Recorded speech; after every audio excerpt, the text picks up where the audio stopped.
This is Redlands. It's an electorate that I've served for at a state level almost 6 years, and at a council level in the Victoria Point and Cuchumudlo component for probably the 9 years preceding that. So 15 years dabbling in this paddock, and I'm pleased to report that there's still a number of seeds that have been planted that are yet to yield fruit.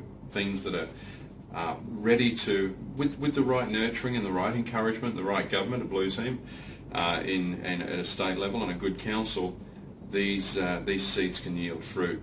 The opportunities that the seeds have been sown and they're just about to yield fruit, I believe, and that's the shoreline development in the south of the Redlands electorate, which I just believe is going to be the greatest catalyst for supporting infrastructure right through this road corridor. So that's very exciting.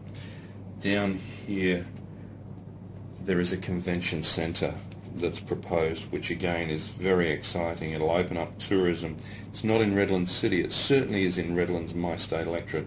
And as you can see, Redlands City kind of ends back here and what have you. All of this chunk is either Brisbane or Logan City that's part of my state electorate. Alright, that's shoreline. And what else have we got? Another really exciting area of opportunity in my view, and I'm having a little difficulty finding it. Serame. I think from a tourist point of view, Terry Morris is to be commended for what he's done so far, but more importantly, we need to be able to add a lot more opportunity to that project. We really need to make sure that he can have accommodation and all those things.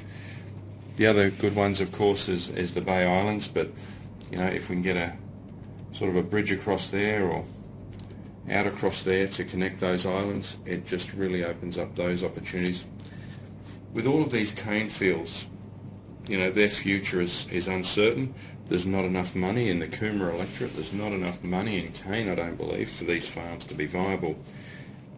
If and when they fall to pressures of subdivision, great opportunity there to expand the business corridors along the highway and to open up for both residential and industry, but more importantly, opportunities for connections across the Logan River into Redlands. You've got a whole host of opportunities there. Ferry Road is another one. You've got opportunities down here where the existing road patterns are. You've got opportunities up through here opposite Mount Cotton Road. All need to be considered when looking at the future opportunities for coming across the river and feeding those opportunities so we can travel south into these areas for employment, for investment. So really exciting patch. Victoria Point Reserve, I think we've got a great opportunity there that I've raised with the Divisional Councillor.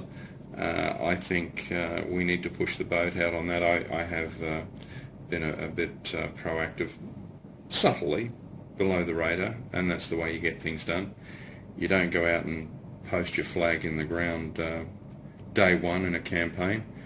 You look at the players and you look where the opportunities might come from, how they might flow on, and so that's kind of the space you need to operate in.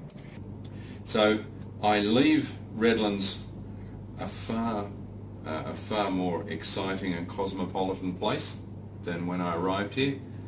Part of it has been fortunate through the timing. Some of it has been fortunate through the players that moved through this paddock at the right time, but most of it has been seeing the dream and being able to get on board with the dream and fighting for the dream. So I'm really pleased with where we've ended up, and there's certainly things that I would have liked to have seen sooner, but they are still coming. So Redlands is in good shape, and I hand it on very pleased with my contribution, but others will judge into the future whether or not that contribution was as good as I think it is or not. Farewell.